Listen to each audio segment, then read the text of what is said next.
Good morning friends. ഞാനിന്ന് സംസാരിക്കാൻ പോകുന്നത് ജോർജിയയെ കുറിച്ചിട്ടാണ്. ജോർജിയ എന്ന് പറയുന്നത് യൂറോപ്പിൻ്റെയും ഏഷ്യൻ്റെയും ഇൻ്റർസെക്ഷനായിട്ട് ലൊക്കേറ്റഡ് ചെയ്യപ്പെട്ട ഒരു കൺട്രിയാണ്. ജോർജിയ ഏറ്റവും അറിയപ്പെടുന്നത് അവിടുത്തെ മൗണ്ടൻ ലാൻഡ്സ്കേപ്സും ഏൻഷ്യൻ ഹിസ്റ്ററിയും വൈൻ കൾച്ചറും പിന്നെ അവിടുത്തെ ഹോസ്പിറ്റാലിറ്റിയും ഒക്കെയാണ്. One of the fastest growing tourist ഡെസ്റ്റിനേഷനാണ് ജോർജിയ.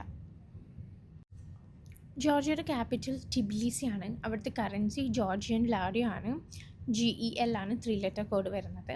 ഫ്ലൈറ്റ്സ് നമുക്ക് ഇന്ത്യയിൽ നിന്ന് ദുബായ് ദോഹ കണക്റ്റഡ് ആയിട്ടുള്ള ഫ്ലൈറ്റ്സ് ആയിരിക്കും ഉണ്ടാകുന്നത്. ലാംഗ്വേജ് വരുന്നത് ജോർജിയൻ ആണ്. അവിടെ ഇംഗ്ലീഷ് കോമൺ ആയിട്ടുള്ളൊരു ലാംഗ്വേജ് ആണ്. അവിടുത്തെ ലൊക്കേഷൻ എന്ന് പറയുന്നത് കാസ്കസ് റീജിയനിലാണ് ഇത് സിറ്റുവേറ്റഡ് ചെയ്തിട്ടുള്ളത്.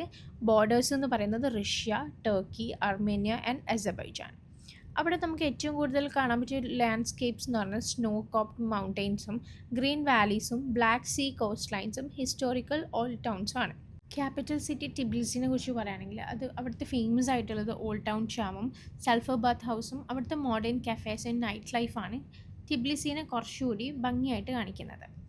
പിന്നെ അവിടെ ബെസ്റ്റ് ടൈം ടു വിസിറ്റ് എന്ന് പറയുന്നത് ഏപ്രിൽ ടു ജൂൺ അവിടെ സ്പ്രിംഗ് സീസൺ ആയിരിക്കും. പ്ലസൻറ്റ് വെതറും ഗ്രീനറിയും സൈറ്റ് സീയിങ് ആൻഡ് സിറ്റി ടൂറിനൊക്കെ നമുക്ക് ബെസ്റ്റ് ടൈമായിട്ടുള്ളൊരു ടൈമാണ് April to June.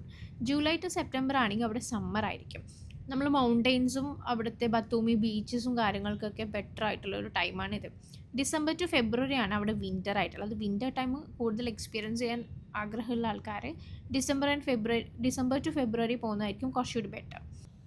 Main international airport എന്ന് പറയുന്നത് ടിബിലിസി ഇൻ്റർനാഷണൽ എയർപോർട്ടാണ്. TBS ആണ് 3 ലെറ്റർ കോഡ് വരുന്നത്. ഇൻ്റർനാഷണൽ ട്രാവലേഴ്സിൻ്റെ മെയിൻ ഗേറ്റ് വേ ആണിത്. നമുക്ക് അവിടത്തേക്ക് കണക്റ്റിംഗ് ഫ്ലൈറ്റ് ആയാലും ഡയറക്റ്റ് ഫ്ലൈറ്റ് ആയാലും ഒക്കെ മേജർ സിറ്റീസിൽ നിന്ന് ഉണ്ടാകുന്നുണ്ട്. പിന്നെ ടിബിലിസി സിറ്റി സെൻറ്ററിന് ഒരു അപ്രോക്സ് 70 കിലോമീറ്റർ എവേ ആയിട്ടാണ് ഇത് ലൊക്കേറ്റഡ് ചെയ്യപ്പെട്ടിട്ടുള്ളത്. അവിടെ മറ്റൊരു എയർപോർട്ട് കൂടിയുണ്ട്, ബത്തൂമി ഇൻ്റർനാഷണൽ എയർപോർട്ടാണത്. അത് ബ്ലാക്ക് സീ കോസ്റ്റ് ട്രാവലേഴ്സിന് വേണ്ടിയിട്ടുള്ളതാണ് ഈ എയർപോർട്ട്. അവിടുത്തെ മെയിൻ ടൂറിസ്റ്റ് ഡെസ്റ്റിനേഷൻസ് എന്ന് പറയുന്നത് കസ്ബേഗി, ഗുദൗരി, ബത്തൂമി, മിത്കേറ്റ, കക്കേറ്റി ഇതൊക്കെയാണ്. ജോർജിയൻ ക്യൂസിൻ എന്ന് പറയുന്നത് കച്ചാപ്പൂരി, അത് അവിടുത്തെ ഒരു ചീസ് ബ്രെഡാണ്. പിന്നെ കിങ്കാലി, അത് ഡംപ്ലിങ്സ് ആണ്. പിന്നെ grilled meats and fresh salads ഒക്കെയാണ്. ജോർജിയ വൈൻ്റെ ബർത്ത് പ്ലേസ് ആയിട്ടാണ് അറിയപ്പെടുന്നത്. ഇന്ത്യൻ ട്രാവലേഴ്സ് കൂടുതൽ എൻജോയ് ചെയ്യുന്ന ഫുഡാണ് ഇവരത്. ഒരു mild spices and fresh flavours ആയിരിക്കും ഇവരുടെ ഫുഡിനുള്ളത്. ജോർജിയ എന്തുകൊണ്ടാണ് ഇന്ത്യൻ ട്രാവലേഴ്സിന് പെർഫെക്റ്റ് ആയിട്ടുള്ളതെന്ന് വെച്ചാൽ അവിടെ നമുക്കൊരു അഫോർഡബിൾ ഇൻ്റർനാഷണൽ ഡെസ്റ്റിനേഷൻസിലൊന്നാണ് ജോർജിയ. നമുക്ക് ഷോർട്ട് ഫ്ലൈറ്റ് ഡ്യൂറേഷൻ ആയിരിക്കും, വിസ ഫ്രീ ട്രാവൽ ആയിരിക്കും.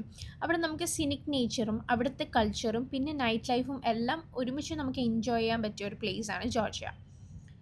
ഹണിമൂണേഴ്സിന്, family trips, group tours, adventure travellers എല്ലാവർക്കും ഒരുപോലെ പോകാൻ പറ്റിയ ഒരു പ്ലേസാണ് ഇത്.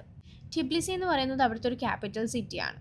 അവിടെ നമുക്ക് ഫേമസ് ആയിട്ട് വരുന്നത് old town, colourful balconies, sulphur baths, പിന്നെ നമുക്കവിടെ നരിഗല ഫോർട്രസ്, മെറ്റേക്കി ചർച്ച്, പീസ് ബ്രിഡ്ജ് ഇതൊക്കെയാണ് ടിബിലിസിയിൽ കാണാൻ പറ്റിയത്.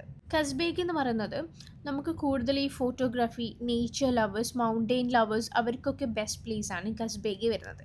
ഇത് അവിടുത്തെ ഗ്രേറ്റർ കാസ്കസ് മൗണ്ടെയിനിലാണ് ലൊക്കേറ്റഡ് ചെയ്യപ്പെട്ടിട്ടുള്ളത്. Home to the iconic Gergeti Trinity Church എന്നും ഇത് അറിയപ്പെടുന്നുണ്ട്. കക്കേത്തി എന്ന് പറയുന്നത് അവിടുത്തെ ഒരു വൈൻ റീജിയൻ ആണ്. ബർത്ത് പ്ലേസ് ഓഫ് വൈൻ എന്ന് പറയുന്നത് കക്കേത്തിയാണ്. അവിടുത്തെ നമുക്ക് ട്രഡീഷണൽ വൈൻ മേക്കിങ്ങും അവിടെ വൈൻ ടേസ്റ്റ് ചെയ്യാനൊക്കെ പറ്റിയൊരു പ്ലേസാണ് ഇത്. സിനഗാഗെ അവിടുത്തെ ഒരു വേറൊരു ഇതാണ്, അത് സിറ്റി ഓഫ് ലവ് എന്നാണ് അറിയപ്പെടുന്നത്. Georgia birth place of wine ആയിട്ടാണ് കൺസിഡർ ചെയ്യുന്നത്. നമുക്ക് കക്കേത്തിയിൽ വൈൻ മേക്കിംഗ് എക്സ്പീരിയൻസ് ചെയ്യാനും അവിടുത്തെ ട്രഡീഷണൽ വൈൻ ടേസ്റ്റ് ചെയ്യാനും അവിടുത്തെ വിനയാർഡ്സൊക്കെ എക്സ്പീരിയൻസ് ചെയ്യാനും പറ്റും. പിന്നെ വരുന്നതാണ് ബത്തൂമി. ബത്തൂമി എന്ന് പറയുന്നത് അവിടുത്തെ ഒരു ബീച്ച് സിറ്റിയാണ്. നമുക്കവിടെ ബ്ലാക്ക് സീ കോസ്റ്റ് ലൈൻസും മോഡേൺ സ്കൈ ലൈനും ബീച്ചും നൈറ്റ് ലൈഫൊക്കെ എൻജോയ് ചെയ്യാൻ പറ്റിയ ഒരു പ്ലേസാണ് ബത്തൂമി. നമുക്ക് റിലാക്സേഷനും നൈറ്റ് ലൈഫിനും ബീച്ച് വൈബിനൊക്കെ പറ്റിയ ഒരു പ്ലേസാണിത്. ഇതുപോലെയുള്ള കൂടുതൽ വിവരങ്ങൾക്കായി വെസ്റ്റ്ബർഡ് ഹോളിഡേയ്സ് ഫോളോ ചെയ്യൂ. Thank you.